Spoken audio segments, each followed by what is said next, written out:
بسم اللہ الرحمن الرحیم الحمد للہ رب العالمین والصلاة والسلام علی سید الانبیاء والمرسلین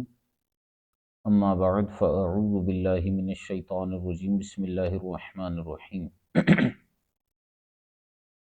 تخصص فی الفقہ سال اول کے للبنات کے نصاب میں موجود کتاب العقیدۃ الطحاویہ، آج اس کا پہلا درس ہے اور اس کے حوالے سے ہم گفتگو کریں گے۔ مختصر سی کتاب ہے، ایک متن ہے، کچھ نہ کچھ توضیحات اور تشریحات کے ساتھ ہم اس کو بیان کرنے کی کوشش کریں گے، اور امید یہی ہے کہ چند دروس میں یہ کتاب مکمل ہو جائے گی۔ اس سے ماقبل آپ سب نے عقیدے کے حوالے سے درس نظامی میں مختلف کتب کا مطالعہ کیا ہوگا، جن میں عقائد نصفیہ کا متن اور پھر شرح العقائد، یہ دو مشہور کتابیں ہیں عقائد کے حوالے سے۔ ایک کتاب جو ہے وہ العقیدۃ الطحاویہ ہے، یہ مختلف مدارس میں شامل نصاب ہے، اور بعض مقامات پر جو ہے وہ شرح کے ساتھ یہ کتاب پڑھائی جاتی ہے، بعض مقامات پہ اس کا صرف متن پڑھایا جاتا ہے اتنی مختصر کتاب کہ اگر اس کا متن بھی کوئی یاد کرنا چاہے تو بآسانی کر سکتا ہے۔ اسے ہم متن بھی کہہ سکتے ہیں، اور ایک اعتبار سے ہم اسے جو ہے وہ رسالہ بھی کہہ سکتے ہیں کہ یہ ایک مختصر سا رسالہ ہے۔ بہرحال العقیدۃ الطحاویہ کا جو متن ہے، یہ حضرت امام ابو جعفر احمد بن محمد طحاوی رحمۃ اللہ تعالی علیہ، انہوں نے تصنیف فرمائی ہے، اور امام طحاوی کے نام سے مشہور ہیں، آپ سب جانتے ہوں گے ان کا نام۔ ان کی بڑی مشہور حدیث مبارکہ کی جو کتاب ہے شرح معانی الآثار، یہ پڑھائی جاتی ہے درس نظامی میں تقریباً تمام مدارس میں، اور اس کے ساتھ ساتھ ان کی ایک اور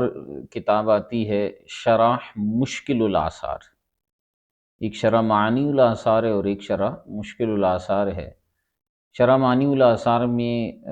امام طحاوی رحمہ اللہ تعالی نے جو ہے وہ ان احادیث مبارکہ کو جمع کیا ہے کہ جو مذہب حنفیت کی مؤید احادیث ہیں، اور ابواب فقہیہ کے اعتبار سے ان کو جمع کیا، اور ان احادیث کو بھی ساتھ ساتھ ذکر فرماتے ہیں کہ جو دیگر ائمہ کے ہاں دلیل بنتی ہیں، پھر ان میں تطبیق اور دیگر اعتبارات سے مذہب حنفیت کو ثابت کرنے کی کوشش کرتے ہیں۔ تو بڑے زبردست قسم کے فقیہ اور محدث گزرے ہیں امام طحاوی رحمۃ اللہ تعالی علیہ۔ اچھا، ایک ہیں طحاوی اور ایک ہیں طحطاوی۔ یہ بعض اوقات لوگوں کو اس میں جو ہے وہ اشتباہ لاحق ہو جاتا ہے کہ طحاوی اور طحطاوی ایک ہی ہیں، یہ الگ ہے۔ امام طحاوی بہت پہلے کے بزرگ ہیں، اور امام طحطاوی کافی بعد کے ہیں، اور امام طحطاوی جو ہیں یہ بڑے زبردست حنفی بزرگ گزرے ہیں۔ انہوں نے جو ہے وہ در مختار پر بھی حاشیہ لکھا ہے، اور اس کے ساتھ ساتھ ان کی جو ہے وہ نور الایضاح کی جو شرح ہے اس کے اوپر بھی ان کا حاشیہ ملتا ہے، حاشیۃ الطحطاوی۔ علی مراق الفلاح شرح نور الایضاح، نور الایضاح کی شرح خود جو امام شرم العلی علیہ الرحمہ نے خود اس کی جو شرح مراق الفلاح کے نام سے لکھی ہے، اس پر امام طحطاوی کا حاشیہ ہے۔ تو وہ امام طحطاوی الگ ہیں، یہ ہیں امام ابو جعفر طحاوی، یہ الگ ہیں۔ بہت پہلے کے احناف میں سے گزرے ہیں، بڑے کمال کے، جیسے میں نے آپ کو کہا کہ محدث اور فقیہ دونوں صلاحیتیں ان کے اندر پائی جاتی ہیں۔ تو انہوں نے عقائد اسلامیہ کے حوالے سے ایک رسالہ یا متن کہہ لیں تحریر فرمایا، اور اس کا نام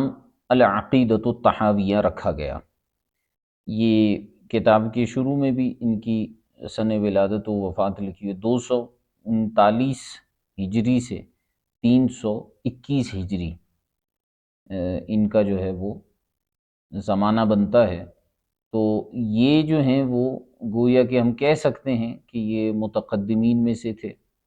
اور اگر متاخرین میں بھی مانتے ہیں تو متاخرین میں بھی بالکل اوائل کے ہیں، یعنی یہ جو ہیں وہ تیسری چوتھی صدی ہجری کے بزرگ ہیں، امام طحاوی رحمۃ اللہ تعالی علیہ۔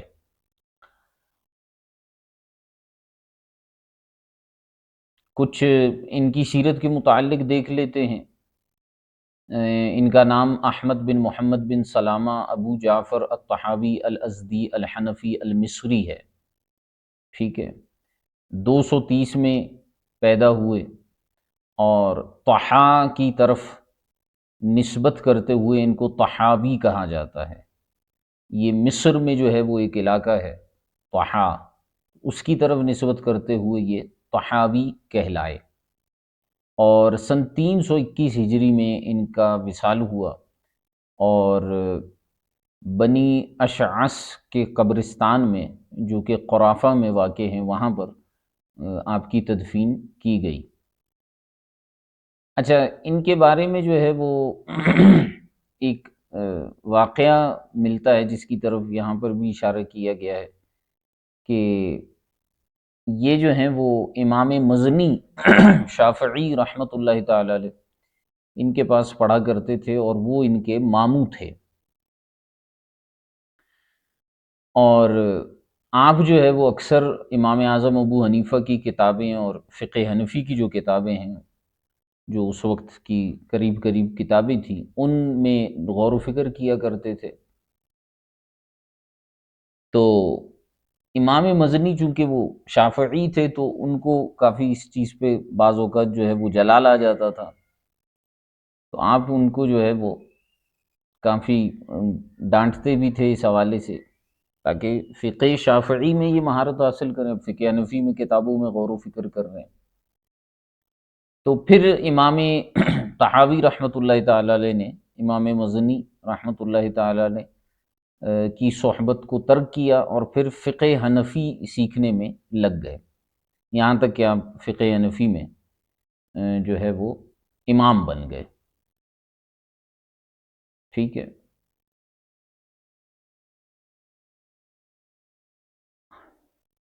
اور امام مزنی نے جو ہے وہ ایک قسم کھائی تھی، واللہ لا یجیء منک شیء، کہ خدا کی قسم تجھے جو ہے وہ کچھ بھی نہیں آئے گا۔ تو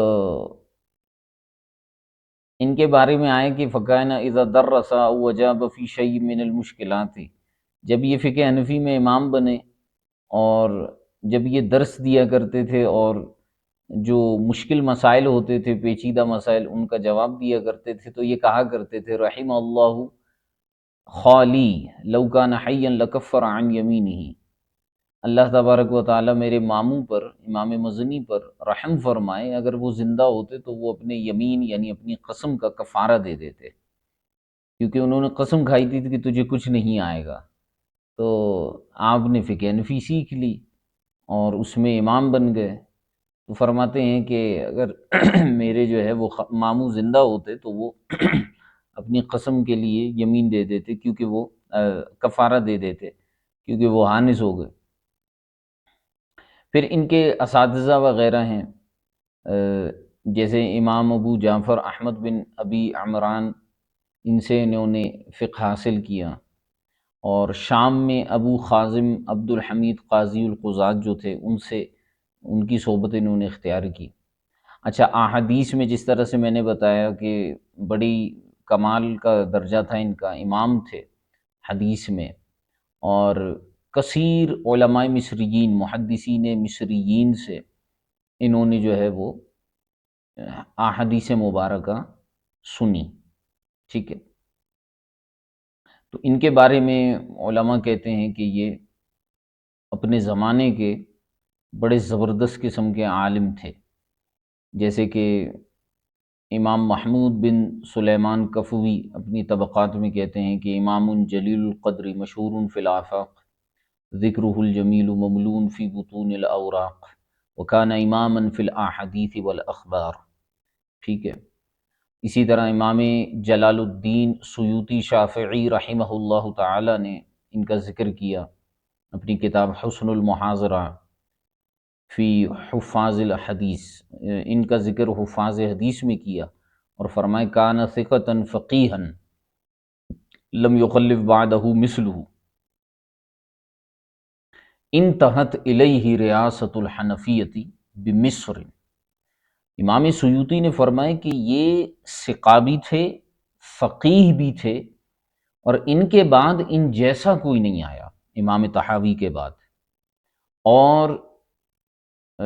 مصر میں ریاست حنفیہ یعنی احناف کی حکومت جو ہے مصر میں وہ ان پر آ کر مکمل ہو گئی، وہ حنفیت کا اتنا بڑا کام ملک مصر میں کیا۔ اسی طرح امام ابن عابدین شامی رحمۃ اللہ تعالی علیہ کا جو رسالہ ہے عقود رسم المفتی، اس میں انہوں نے جو ارباب ترجیح کو بیان کیا، اگر آپ کو یاد آئے ہم نے جو اصحاب ترجیح کو پڑھا تھا، وہاں پر امام شامی رحمۃ اللہ تعالی علیہ نے اس میں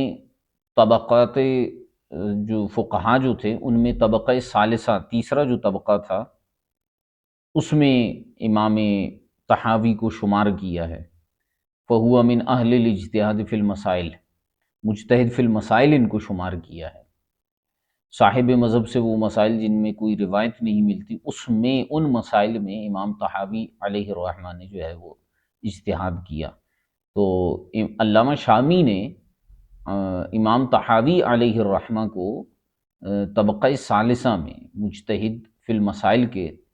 طبقے میں جو ہے وہ شمار کیا ہے۔ اب ان کی کتابیں ہیں، احکام القرآن ہیں، معانی الاثار، شرح معانی الاثار، اسی طرح ایک کتاب ہے اختلاف العلماء، اسی طرح شرح مشکل الاثار، اسی طرح جو ہے وہ شرح جامع کبیر، شرح جامع صغیر، کتاب شروط الکبیر والصغیر والاوسط والمحاضر والسجلات والوصایا والفرائض،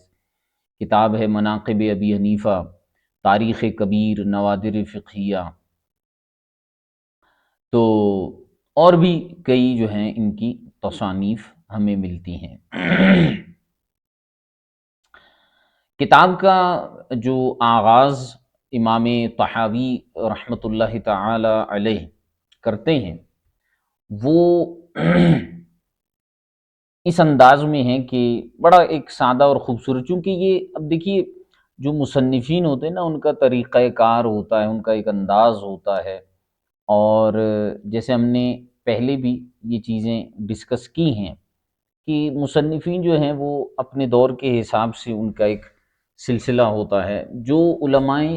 متقدمین تھے، شروع کے علماء تھے، وہ بہت مختصر اور سادہ گفتگو کیا کرتے تھے، بہت زیادہ قیل و قال کرنا، بہت زیادہ ڈیپ میں گہرائی میں جانا، یہ ان کا طریقہ کار نہیں تھا۔ یہ بعد میں جو ہے وہ چونکہ دیگر فرق آنے لگے اور اعتراضات کی بھرمار ہونے لگی، تو اس وقت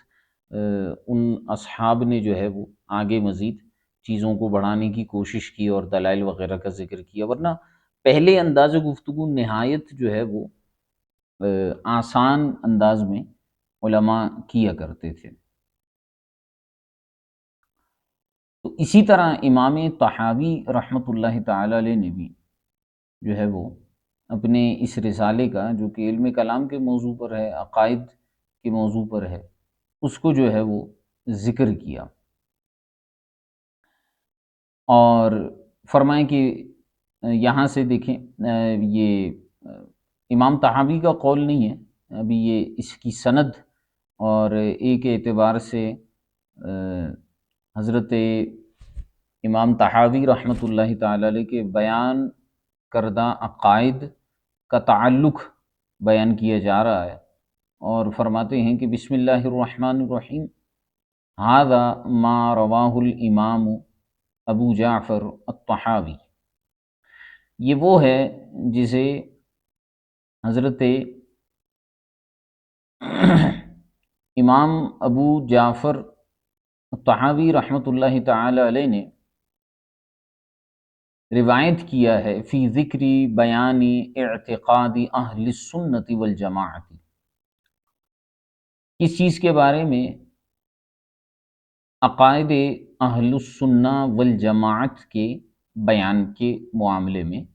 روایت کیا ہے، وہ عقائد اہل السنہ والجماعت جو کہ علی مذہب فقہاء الملت ابی حنیفہ النعمان بن ثابت الکوفی، جو کہ امام اعظم ابو حنیفہ رحمۃ اللہ تعالی علیہ جو کہ کوفی ہیں، ان کے مذہب پر موجود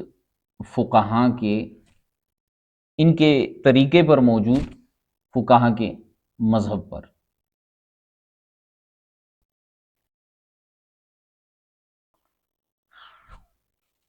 وَأَبِي یوسف وَیعقوب بن ابراہیم الانصاری، اور اسی طرح یہ ان عقائد کا بیان ہے جو کہ امام ابو یوسف یعقوب بن ابراہیم انصاری رحمۃ اللہ تعالی علیہ، وابی عبداللہ محمد بن الحسن الشیبانی، اور امام ابو عبداللہ محمد بن حسن شیبانی رحمۃ اللہ تعالی علیہ کے مذہب کے مطابق ہیں۔ وما یعتقدون من اصول الدین، اور اس کے مطابق ہے کہ جس کا علماء احناف جو ہیں وہ اعتقاد کرتے ہیں، من بیانیہ ہے یعنی اصول دین میں سے، ٹھیک ہے۔ وَيَدِينُونَ بِهِ لِرَبِّ الْعَالَمِينَ، اور ان عقائد کا بیان ہے کہ جن کے ذریعے یہ رب العالمین کی اطاعت اور عبادت کرتے ہیں، ٹھیک ہے۔ اچھا، قال الامام، اب یہاں سے علامہ طحاوی رحمۃ اللہ تعالی علیہ امام اعظم ابو حنیفہ رحمۃ اللہ تعالی علیہ کے عقائد جو کہ مذہب حنفی کے مطابق ہے، مذہب حنفی سے مراد یہ نہیں ہے کہ یہ معاذ اللہ کوئی نیا مذہب ہے، بلکہ ہے تو مذہب اسلام، لیکن امام اعظم رحمۃ اللہ تعالی علیہ کے بھی عقائد کا بیان ہو رہا ہے اور سلف و خلف کے عقائد کا بیان ہو رہا ہے، ٹھیک ہے۔ اچھا، دوسری بات یہ ہے کہ اس حوالے سے بھی اس کتاب کو بڑی اہمیت حاصل ہے کہ یہ گویا کہ ہم یوں کہہ سکتے ہیں اس حیثیت سے کہ امام اعظم کی فقہ اکبر کے بعد اس کتاب کو بڑی مقبولیت حاصل ہے باعتبار متن کے،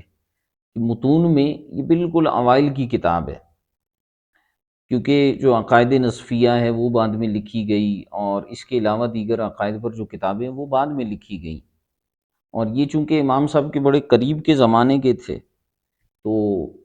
اس حیثیت سے اس کتاب کو بڑی جو ہے وہ پذیرائی حاصل ہوئی ہے۔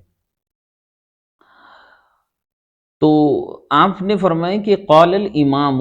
امام طحاوی فرماتے ہیں کہ امام نے فرمایا، امام نے فرمانے سے مراد یہ ہے کہ امام اعظم ابو حنیفہ، وبہ قال الامامان، اور یہی قول جو ہے وہ دونوں اماموں کا بھی ہے، المذکورانی، جن کا ذکر کیا گیا، یعنی امام ابو یوسف اور امام محمد بن حسن شیبانی رحمہ اللہ تعالی۔ اچھا، قول کا مطلب یہ نہیں ہے کہ یہ براہ راست نقل کر رہے ہیں، بلکہ جو موقف کسی کا ہوتا ہے اس کو بھی قول سے تعبیر کیا جاتا ہے۔ اب یہ شرح عقود میں بڑی تفصیل کے ساتھ یہ ہم بیان کر چکے ہیں۔ تو قال الامام و بھی قال الامامان المذکورانی، امام اعظم نے فرمایا، اور یہی قول جو ہے ہمارے امامان مذکوران یعنی امام محمد اور امام ابو یوسف کا بھی ہے، کہ نقول فی توحید اللہ۔ اب یہاں سے عقائد کا آغاز ہو رہا ہے، سب سے پہلے توحید کو بیان کر رہے ہیں اور فرماتے ہیں کہ نقول فی توحید اللہ معتقدین بتوفیق اللہ تعالی، کہ ہم اللہ تبارک و تعالی کی توحید کے معاملے میں یہ کہتے ہیں اور یہ اعتقاد رکھتے ہوئے یہ بات کرتے ہیں، اور یہ اعتقاد بھی اللہ تبارک و تعالی کی توفیق سے رکھتے ہوئے ہم یہ بات کرتے ہیں۔ اب یہاں سے عقائد کا آغاز ہو رہا ہے کہ ان اللہ تعالی واحد لا شریک لہ، کہ اللہ تبارک و تعالی ایک ہے اور اس کا کوئی شریک نہیں ہے۔ ٹھیک ہے، ان اللہ تعالی واحد لا شریک لہ، کہ اللہ تبارک و تعالی واحد ہے اور اس کا کوئی شریک نہیں ہے۔ ولا شیء مثلہ، اور کوئی بھی چیز عالم کے اندر اس کی مثل نہیں ہے، اس جیسی نہیں ہے۔ ٹھیک ہے، کوئی بھی چیز اس کی طرح نہیں ہے، نہ اس کی ذات کی طرح ہے اور نہ ہی اس کی صفات کی طرح ہے۔ قرآن پاک میں اللہ تبارک و تعالی نے فرمایا نا کہ لیس کمثلہ شیء، صحیح ہے۔ اب اس پر پوری بحث جو ہے وہ المعتقد المنتقد میں ہم دیکھ چکے ہیں۔ تو فرمائیں کہ ولا شیء مثلہ، کوئی بھی چیز اس کی مثل نہیں ہے۔ ولا شیء یعجزہ، اور کوئی بھی ایسی چیز نہیں ہے کائنات میں جو اسے عاجز کر سکے۔ رب تبارک و تعالیٰ کو کوئی چیز عاجز نہیں کر سکتی، ہر چیز اس کی بارگاہ میں عاجز ہے اور محتاج ہے، کوئی چیز اسے عاجز نہیں کر سکتی۔ اور عاجز ہونا حادث کی صفت ہے، یہ بھی ہم پڑھ چکے ہیں، تو کوئی چیز اسے عاجز نہیں کر سکتی۔ ٹھیک ہے، کیونکہ وہ واجب الوجود ہے، قدیم ہے۔ اسی طرح فرمایا ولا الہ غیرہ، اور اس کے سوا کوئی معبود نہیں ہے، یعنی اس کے سوا کوئی لائق عبادت نہیں ہے۔ پھر فرماتے ہیں کہ قدیم بلا ابتداء، وہ قدیم ہے بغیر ابتدا کے، یعنی وہ ہمیشہ سے ہے، اس سے پہلے جو ہے وہ عدم نہیں ہے، یعنی کائنات کی بھی ابتدا سے، ہر چیز سے پہلے وہی ہے۔ قدیم بلا ابتداء، وہ قدیم ہے بغیر ابتدا کے۔ دائم بلا انتہاء، اور وہ دائمی ہے، ہمیشہ رہنے والا ہے بغیر کسی انتہا کے، اس کی ذات کو فنا نہیں ہے، کیونکہ انتہا جو ہے یہ علامت فنا ہے، تو یہ بھی حادث کی صفات ہوتی ہیں، تو وہ حادث تو نہیں ہے، وہ تو قدیم ہے۔ تو بلا ابتدا قدیم ہے اور بلا انتہا دائم ہے۔ فرماتے ہیں ولا یفنا ولا یبید، اس کی جو ذات ہے وہ نہ تو فنا ہوگی، ولا یبید، اور نہ ہی اس کی ذات ختم ہوگی، یا یوں کہہ لیجئے کہ فنا ہوگی، یا نہ ہی اس کی ذات جو ہے وہ ہلاک ہوگی، اور نہ ہی ذات اس کی ختم ہوگی۔ ٹھیک ہے، اب یہ یفنا اور یبیدو یہ دونوں جو ہے وہ ایک ہی معنی میں ہیں، تو یہ بطور تاکید کے لے کر آ گئے اس کو کہ لا یفنا ولا یبیدو، اس کی ذات جو ہے وہ ہمیشہ سے ہے اور ہمیشہ رہے گی، اور نہ ہی اس پر فنا آئے گا اور نہ ہی جو ہے وہ ہلاک ہوگا، نہ ہی ختم ہوگا۔ قرآن پاک میں اللہ تبارک و تعالی نے فرمایا کل من علیہا فان ویبقى وجہ ربک ذو الجلال والاکرام، یہ جو کائنات میں جتنی بھی چیزیں ہیں یہ ساری کی ساری جو ہیں وہ فنا ہو جائیں گی، اور صرف تمہارے رب عز وجل جو کہ ذوالجلال والاکرام ہے اس کی ذات باقی رہے گی، ٹھیک ہے۔ ولا یکون الا ما یرید، اب اگلی بات غور کیجئے، فرمائیں کہ ولا یکون الا ما یرید، فرماتے ہیں کہ کوئی بھی چیز نہیں ہوتی الا ما یرید، مگر یہ کہ وہ چاہتا ہے، یعنی جو اللہ چاہتا ہے وہی ہوتا ہے، صحیح ہے۔ تو کائنات میں کوئی بھی چیز، کوئی بھی حادثہ، کوئی بھی واقعہ، کچھ بھی نہیں ہوتا مگر وہ جو اللہ چاہتا ہے، اس کے چاہے بغیر، اس کی مشیت کے بغیر کچھ بھی نہیں ہو سکتا، پتہ بھی نہیں ہل سکتا۔ اللہ تبارک و تعالیٰ نے قرآن کریم میں فرمایا وَلَٰكِنَّ اللَّهَ يَفْعَلُ مَا يُرِيدُ، اللہ تبارک و تعالیٰ وہی کرتا ہے جو وہ چاہتا ہے۔ اسی طرح ایک اور مقام پر فرمایا کہ فعال لما یرید، وہ وہی کرنے والا ہے جس کا وہ ارادہ فرماتا ہے، ٹھیک ہے۔ اچھا، لا تبلغہ الاوہام ولا تدرکہ الافہام، اس کی ذات ایسی ہے کہ وہم اور خیال کی اس تک رسائی نہیں ہے، وہم اس تک پہنچ نہیں سکتا، خیال اس تک پہنچ نہیں سکتا، ولا تدرکہ الافہام، اور افہام، فہم انسانی، سوچ جو ہے ہماری جو عقل ہے وہ اس کا ادراک نہیں کر سکتی، اس کی ذات ایسی ہے۔ یہ آپ نے سنا ہوگا کہ میں جان گیا بس تیری پہچان یہی ہے، تو دل میں تو آتا ہے سمجھ میں نہیں آتا۔ اس کی ذات ایسی ہے کہ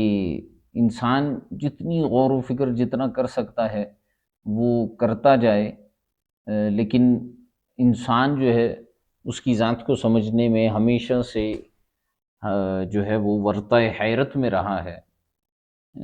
وہ اس کی ذات کا ادراک نہیں کر سکتا۔ اور حدیث مبارکہ میں بھی آیا کہ لا تتفکروا فی اللہ ولکن تتفکروا فی آلاء اللہ، کہ اللہ کی ذات میں غور و فکر نہ کرو بلکہ اس کی نعمتوں اور اس کی صفات میں غور و فکر کرو۔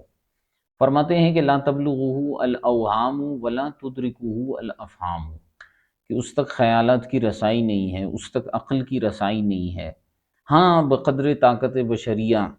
لوگ اور انسان جو ہیں اس کی ذات کو سمجھنے کی کوشش کرتے ہیں، اور جہاں تک جو سمجھ سکتا ہے۔ ولا یشبہ الانام، اور مخلوق میں سے کوئی چیز، انام مخلوق کو کہتے ہیں، مخلوق میں سے کوئی بھی چیز اس کی طرح نہیں ہے،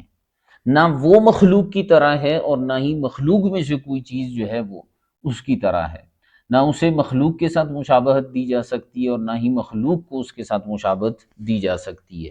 اچھا، اس میں دو اصطلاحات ہیں، ایک شرک ہے اور ایک جو ہے وہ تشبیہ ہے۔ اگر بندہ جو ہے وہ مخلوق کو خالق کی طرح سمجھ لے، یعنی مخلوق کے اندر ایسی صفات مان لے جو خالق کے اندر ہوتی ہیں، اللہ کی ایسی صفات کسی مخلوق کے لیے مان لے، جس طرح سے اللہ تبارک و تعالی رزق دیتا ہے، زندہ کرتا ہے، مارتا ہے، تو اگر کوئی شخص کسی انسان کے لیے، کسی غیر اللہ کے لیے یہ عقیدہ رکھ لیتا ہے کہ جس طرح سے رزق اللہ دیتا ہے اسی طرح سے فلاں بھی رزق دیتا ہے، جس طرح سے اللہ جو ہے زندوں کو مردہ اور مردوں کو زندہ کرتا ہے اسی طرح سے فلاں بھی کرتا ہے، تو یہ ہے شرک، ٹھیک ہے، اس کو یاد رکھیے گا۔ اور اگر کوئی شخص یہ عقیدہ رکھے کہ جس طرح سے فلاں انسان ہے معاذ اللہ اللہ تبارک و تعالیٰ بھی اسی طرح ہے، جیسے کوئی کہتا ہے کہ بھئی جس طرح سے انسان کے دو ہاتھ ہیں اور دو پاؤں ہیں اور سر ہے، معاذ اللہ اللہ تبارک و تعالیٰ کا بھی اسی طرح جسم ہے، تو یہ شرک نہیں ہے، یہ تشبیہ کہلاتا ہے، یہ بھی کفر ہے۔ لیکن شرک یہ ہوتا ہے کہ مخلوق کو خالق کی صفات میں شریک کر دیا جائے، یہ شرک ہے۔ اور اگر خالق کو مخلوق کی صفات میں شریک کر دیا جائے تو یہ تشبیہ ہے، ہیں دونوں کفر۔ تو اس لیے فرمایا لا یشبہ الانام، انام مطلب مخلوقات، جو مخلوقات ہیں وہ اس کی طرح نہیں ہیں۔ پھر آگے اسی کو لے کے چلتے ہیں، فرمائے حی لا یموت، اس کی ذات تو ایسی ہے کہ جو حی ہے، ہمیشہ سے زندہ ہے، لا یموت، اس پر کبھی موت نہیں آئے گی، قیوم لا ینام، اور وہ قیوم ہے۔ قیوم کا معنی ایک تو یہ ہے کہ وہ ذات جو ہمیشہ سے قائم ہے، ٹھیک ہے، یعنی ہمیشہ سے موجود ہے، اور ایک اس کا معنی ہوتا ہے قیوم کا نگہبان، حفاظت کرنے والا۔ تو قیوم لا ینامو سے جو ہے وہ اشارہ اس طرف مل رہا ہے کہ یہاں پر قیومن کا جو معنی انہوں نے کیا ہے وہ نگہبان کا کیا ہے، حفاظت کرنے والا۔ وہ قیوم ہے، وہ ایسا نگہبان ہے، ایسی حفاظت کرنے والا ہے کہ جو لا ینامو، جو سوتا نہیں ہے، جسے نیند نہیں آتی، ٹھیک ہے، جس کی یہ صفت نہیں ہے کہ وہ سوئے۔ جیسے اللہ تبارک و تعالی نے جو ہے وہ آیت الکرسی میں ارشاد فرمایا نا، اللہ لا الہ الا هو الحی القیوم لا تأخذہ سنۃ ولا نوم، کہ اللہ وہ ہے جس کے سوا کوئی عبادت کے لائق نہیں، وہ حی ہے، زندہ ہے، قیوم ہے، محافظ ہے، نگہبان ہے، لا تأخذہ سنۃ ولا نوم، اسے نہ تو اونگ آتی ہے اور نہ ہی اسے نیند آتی ہے، کیونکہ یہ مخلوق کی صفات ہے، یہ خالق کی صفات میں سے نہیں ہے، واجب الوجود کی صفات میں سے نہیں ہے، مخلوق کی صفات میں سے، کہ انسان سو جاتے ہیں، جانور سو جاتے ہیں، انہیں نیند آتی ہے، اونگ آتی ہے۔ اللہ تبارک و تعالی کی شان یہ نہیں ہے کہ اسے نیند آئے یا اسے اونگ آئے۔ خالق بلا حاجت، وہ خالق ہے بغیر حاجت کے، یعنی کائنات میں جو ہے، دنیا میں عام انسان کسی چیز کو بناتا ہے تو وہ حاجت کی وجہ سے بناتا ہے۔ آپ نے بڑا مشہور جملہ سنا ہوگا کہ ضرورت ایجاد کی ماں ہے، کہ یعنی کوئی بھی چیز دنیا میں جو ایجاد کی گئی ہے وہ ضرورت کی بنیاد پر کی گئی ہے۔ اللہ تبارک و تعالیٰ کو کسی چیز کی ضرورت نہیں، اس نے جو مخلوق کو بنایا وہ بغیر حاجت کے بنایا ہے۔ اگر وہ کسی کو نہ بھی بناتا تو بھی اس کی شان کبریائی پر کوئی فرق نہیں پڑتا، ٹھیک ہے۔ تو اس لیے فرمائیں کہ خالق بلا حاجت، وہ بغیر حاجت کے، بغیر محتاجی کے وہ خالق ہے، ٹھیک ہے۔ اور رازق بلا معونت، اور وہ سب کو رزق دینے والا ہے بغیر کسی تکلیف اور مشقت کے۔ ایسا نہیں ہے کہ وہ کسی کو رزق دینا اس پر بھاری ہے یا جو ہے اس کے لیے باعث تکلیف ہے، یہ ساری مخلوق کی صفات ہوتی ہیں، یہ ساری حوادث کی صفات ہوتی ہیں۔ رب تبارک و تعالی کو اگر وہ کسی کو رزق عطا فرماتا ہے تو اسے کوئی مشقت، کوئی تکلیف نہیں ہے، وہ قادر ہے کہ جسے چاہے جتنا چاہے رزق عطا فرما سکتا ہے، ٹھیک ہے۔ چلیں آج اس کو ہم یہیں تک رکھ لیتے ہیں، انشاءاللہ الکریم آگے مزید جو ہے وہ اس کا ہم مطالعہ کریں گے اور اس کو آگے پڑھیں گے۔ تو امید ہے کہ یہاں تک یہ سبق آپ سب کو سمجھ میں آ گیا ہوگا، باقی انشاءاللہ الکریم ہم کل کے سبق میں دیکھیں گے۔ کوئی سوال وغیرہ پوچھنا چاہیں گے تو بتائیے، یہ کوئی سوال وغیرہ ہے؟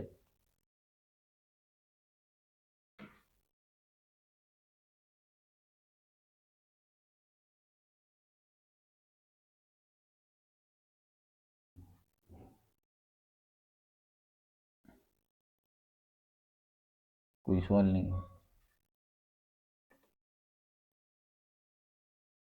آسان ہے، کوئی مشکل نہیں ہے، انشاءاللہ الکریم آسانی رہے گی اس میں،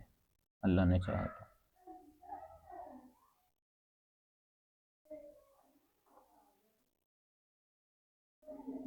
چلیں